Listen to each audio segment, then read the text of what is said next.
نحمده ونصلي ونسلم على رسوله الكريم اما بعد فاعوذ بالله من الشيطان الرجيم بسم الله الرحمن الرحيم يا ايها الذين امنوا كتب عليكم الصيام كما كتب على الذين من قبلكم لعلكم تتقون اياما معدودات فمن كان منكم مريضا او على سفر فعدة من ايام اخر وعلى الذين يطيقون فدية طعام مسكين فمن تطوع خيرا فهو خير له وأن تصوموا خير لكم إن كنتم تعلمون اللهم صل على محمد وعلى آل محمد كما صليت على إبراهيم وعلى آل إبراهيم إنك حميد مجيد اللهم بارك على محمد وعلى آل محمد كما باركت على إبراهيم وعلى آل إبراهيم إنك حميد مجيد۔ معزز مسلمان بھائیوں اور بہنوں، رمضان المبارک کی آمد ہے اور کل سے شاید شب ہفتہ کو تراویحیں بھی ہوں گی اور ہفتے سے روزوں کا اہتمام بھی ہوگا، روزے بھی شروع ہوں گے۔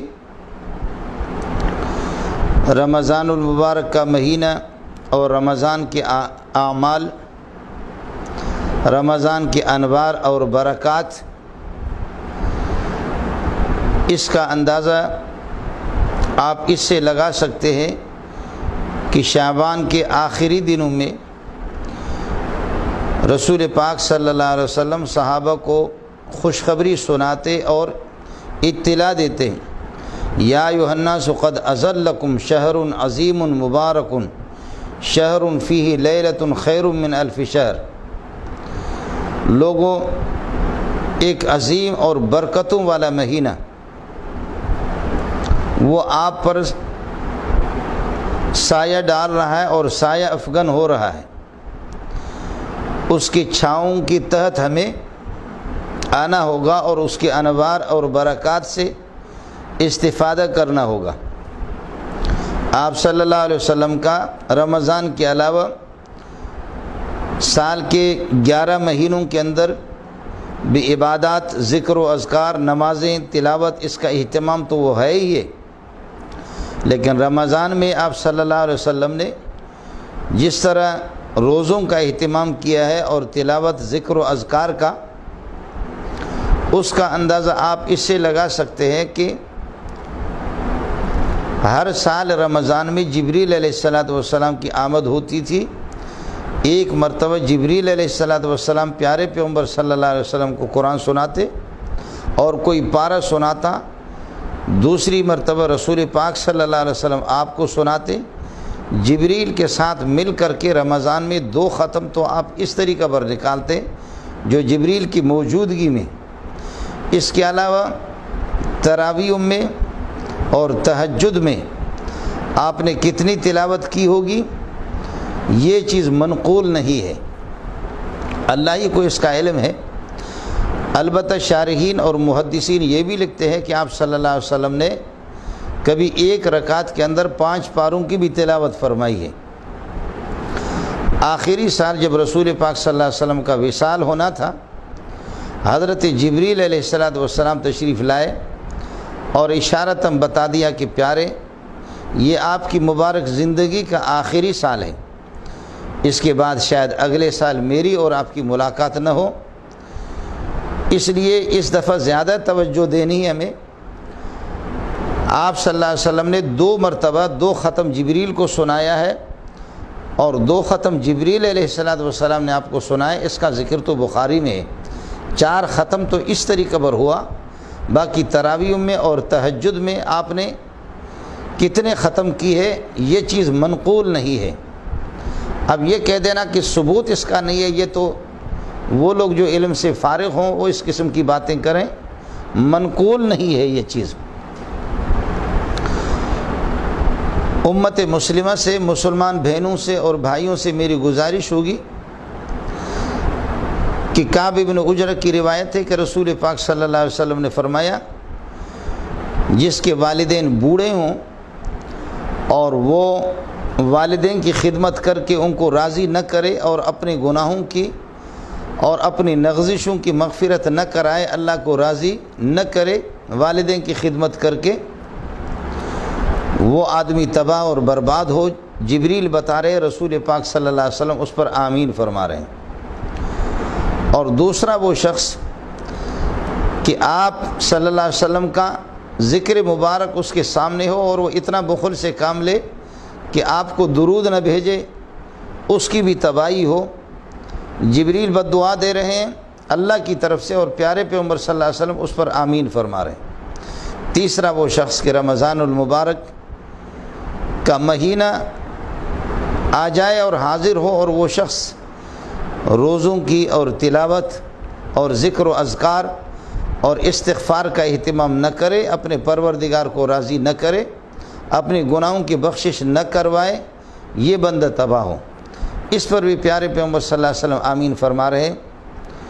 مجھے اور آپ کو اس کا اندازہ کرنا ہوگا اور سوچنا ہوگا کہ اللہ کا حکم ہے اور پیارے جبریل علیہ السلام اس بد دعا کو نقل بھی فرما رہے 3 قسم کے ان اشخاص کے لیے، اور حضرت اقدس صلی اللہ علیہ وسلم اس پر آمین فرما رہے ہیں۔ جہاں اللہ کی پھٹکار ہو، جبریل اس کو نقل کرے اور پیارے پیغمبر صلی اللہ علیہ وسلم اس پر آمین کہے، اس وعید کے تحت جو شخص آ جائے اور وہ شخص پھر یہ سمجھے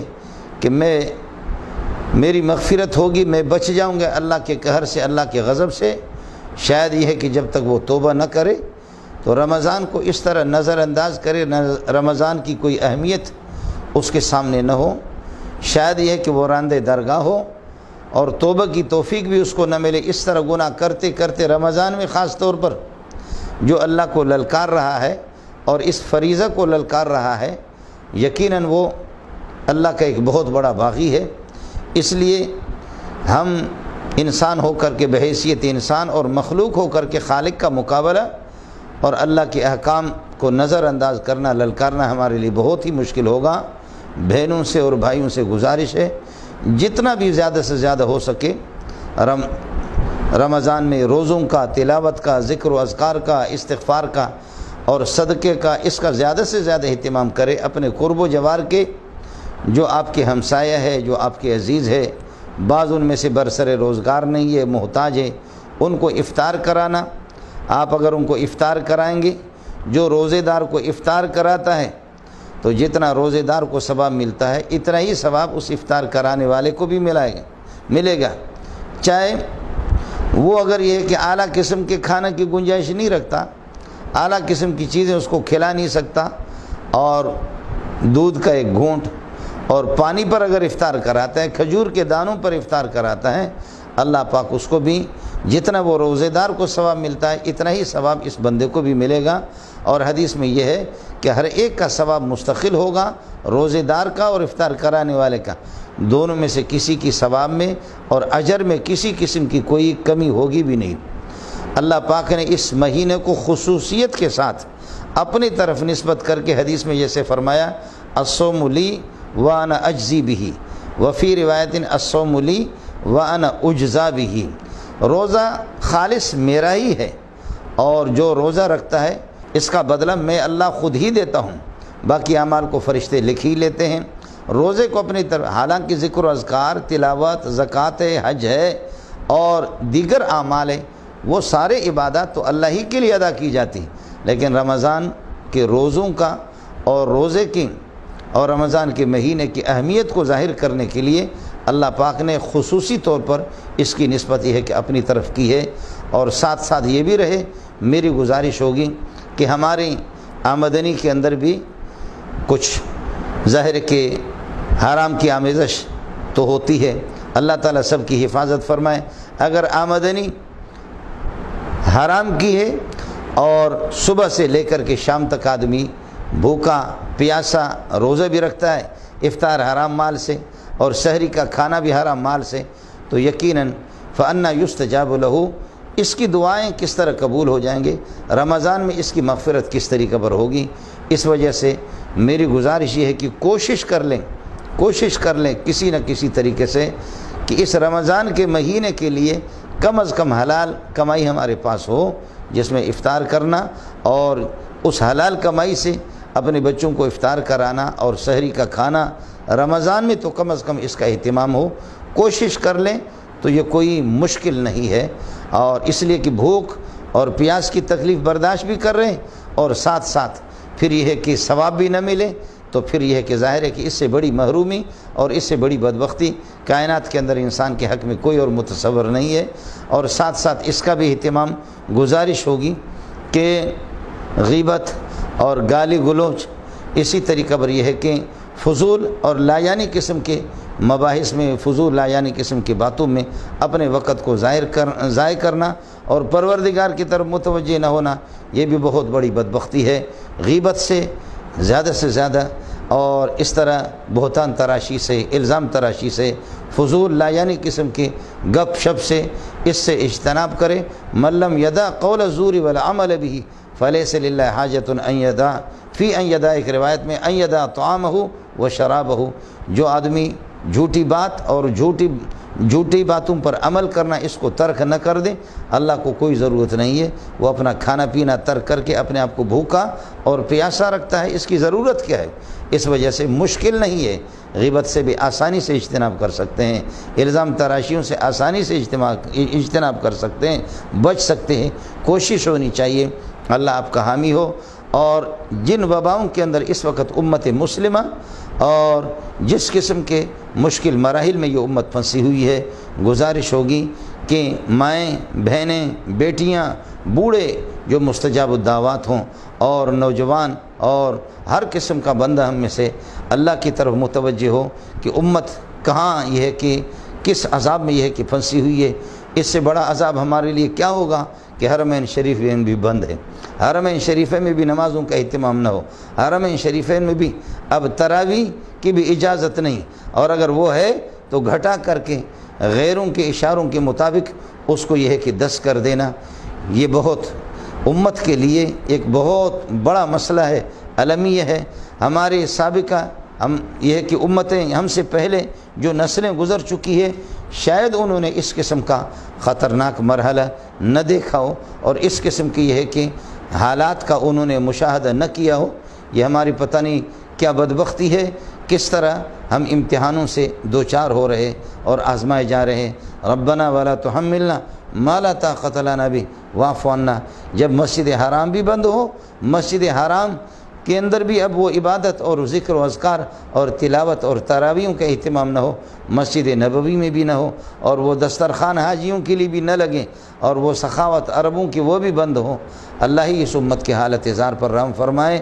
امت کے لیے دعا کریں گے، امت کے حق میں وہ دعا نہیں ہوگی، دعا آپ کے اپنے حق میں ہوگی، آپ کے اولاد کے حق میں ہوگی، اور آپ کی یہ کہ عزیزوں کے حق میں ہوگی، آپ کے مرحومین کے لیے دعا ہوگی۔ دوسروں کے لیے دعا جتنے کریں گے اس ضمن میں اللہ پاک آپ کی اپنی دعائیں بھی قبول فرمائیں گے۔ امت مسلمہ بہت مشکل مراحل سے گزر رہی ہے، امت مسلمہ اور امت محمدیہ بڑی آزمائشوں میں پڑی ہوئی ہے۔ اللہ آپ کا حامی ہو، اللہ آپ کا ناصر ہو۔ مجھے اور آپ کو زیادہ سے زیادہ رمضان المبارک کے انوار اور اس کے برکات سے استفادہ کی توفیق نصیب فرمائے۔ تراویحوں کا، ذکر و اذکار کا، تلاوت کا آپ خوب اہتمام کر لے۔ باقی یہ ہے کہ یہ فیس بک پہ اس قسم کے بیانات جو چل رہے ہیں کہ تراویح کچھ بھی نہیں ہے،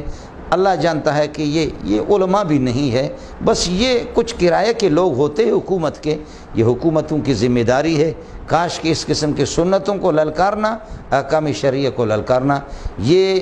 زمانے کی حکومتوں کی ذمہ داری ہے کہ اس قسم کے لوگوں کو پکڑ کر کے کسی عالم کے ساتھ بٹھائے اور پھر ان کا تماشا خود دیکھ لے۔ ابھی مجھے کسی نے سنایا، وہ ایک موٹا سا مولوی ہے، پتہ نہیں مولوی نہیں ہے، کہیں سے اس کو فوٹو اسٹیٹ کیا ہوگا، فغدا رسول اللہ صلی اللہ علیہ وسلم و ابی بکر، بخاری سنا رہا ہے، 3-4 روایتیں پڑھ رہا ہے، ایک کے الفاظ بھی صحیح نہیں ہیں۔ حضرت اتبان ابن مالک کا واقع نفل کا، اور وہ یہ کہ وہ نابینا ہو گیا، اس کو تراویح پر پتہ نہیں فٹ کر کے کس طریقے پر، اور عبارت ایک سطر بھی پڑھ رہا ہے، لگتا ہے کہ یہ غریب کچھ بھی اس نے پڑھا مڑا نہیں ہے۔ سفید لباس، ایک کراکلی کی ٹوپی اس کے سر پہ رکھی ہے، فغدا رسول اللہ صلی اللہ علیہ وسلم و ابی بکر۔ اللہ کی قسم اگر اسلامی حکومتیں ہوں نا، تیرے جیسوں کے کھال اتاری جائے، تجھے بتا دے کہ اس طریقے پر امت کو تو تشویش میں مبتلا کر رہی ہے۔ امت مسلمہ سے گزارش ہے، یہ ہماری حکومتوں کی ذمہ داری اس قسم کے لوگوں کو پکڑ کر کے کسی مولوی کے ساتھ بٹھا دیں۔ اس کے لیے انشاءاللہ ہے اس قسم کے لوگ، اور ان کے ساتھ بیٹھنے کے لیے ہم تیار ہیں۔ یہ اہل حدیث کو بھی اس قسم کے لوگ بدنام کر رہے ہیں۔ اہل حدیث اکابرین کو بھی میں نے خوب پڑھا ہے، یہ نہ اہل حدیث ہے، نہ شافعی ہے، نہ مالکی ہے، نہ حنبلی ہے، نہ بریلوی ہے، یہ کچھ بھی نہیں ہے، خالص سرکاری ٹٹو ہے۔ اس لیے گزارش یہ ہے کہ اس قسم کے باتوں پر کان نہ دھریں۔ انشاءاللہ اس تراویح کے سلسلے میں بھی میں کچھ عرض کروں گا۔ ظاہر ہے کہ اس طرح مختصر بیانات میں یہ بحث مباحثہ کی جگہ بھی نہیں ہوتی۔ اللہ کرے کہ اس قسم کا مولوی ہاتھ لگ جائے اور حکومت اس کے ساتھ مجھے بٹھا دے تو ہمیں بڑی خوشی ہوگی۔ پھر امت کو بھی پتہ چلے گا کہ اس طریقے پر امت کے لاکھوں کروڑوں انسانوں کو اس طرح للکارنا اور امت محمدیہ کو تشویش میں مبتلا کرنا، ایک سطر پڑھنا اور بخاری کی ہے کہ روایت حوالہ ان کا دے دینا۔ ابھی مجھے کسی نے آج ہی سنا دیا، کوئی موٹا سا مولوی تو ہے نہیں ہے، فغدا رسول اللہ صلی اللہ علیہ وسلم و ابی بکر، تو اس کو کیا کہہ سکتے ہیں؟ ہمارے یہاں 2 سال 3 سال جو عربی پڑھتے ہیں اللہ کی قسم ان کو بھی اس کا احساس ہو رہا ہے کہ یہ کتنی بڑی غلطی ہے، لیکن اللہ پاک ایسے لوگوں سے ہمیں نجات دے دے۔ اللہ آپ کا حامی ہو، اللہ آپ کا ناصر ہو۔ رمضان المبارک کے انوار اور برکات سے میری ماؤں کو، بہنوں کو، بوڑھوں کو، میرے سر کے تاجوں کو اللہ زیادہ سے زیادہ استفادہ کی توفیق نصیب فرمائے۔ اللہ اس امت کی حالت زار پر رحم فرمائے۔ وأقول قولی ھذا، آپ کی دعاؤں کے محتاج ہوں، آپ کے لیے دعا گو ہوں۔ وآخر دعوانا الحمدللہ۔